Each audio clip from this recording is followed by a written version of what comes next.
Un journaliste français a été condamné à 7 ans de prison pour apologie du terrorisme en Algérie.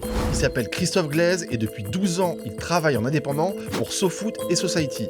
Il a été arrêté il y a un an, en mai 2024, à Tizi Ouzou, la deuxième plus grande ville de Kabylie, pour avoir travaillé avec un visa touristique. Alors ces sujets en cours, un reportage sur les heures de gloire du JSK, la jeunesse sportive de Kabylie, le club de la ville, mais aussi un sujet sur les 10 ans de la commémoration de la mort d'un joueur de foot camerounais tué sur la pelouse du stade du 1er novembre à Tizi Ouzou. Il souhaitait donner une suite à cet événement qu'il avait déjà couvert dès 2014. Quand il a fait ses papiers, il a interviewé 2 fois un dirigeant du club Tizi Ouzou qui par ailleurs a des activités pro-indépendance de la Kabylie. Et il se trouve que ce mouvement, le MAC, a été classé mouvement terroriste par le gouvernement algérien en 2021, postérieurement aux interviews réalisées par Christophe. Christophe Glaise a donc quand même été condamné à 7 ans de prison ferme pour apologie du terrorisme, une condamnation injustifiée et dénoncée par une quarantaine de SDJ, des sociétés, des journalistes et Reporters sans frontières. Il doit bénéficier d'une libération inconditionnelle et immédiate. Cette condamnation intervient alors que la Cour d'appel d'Alger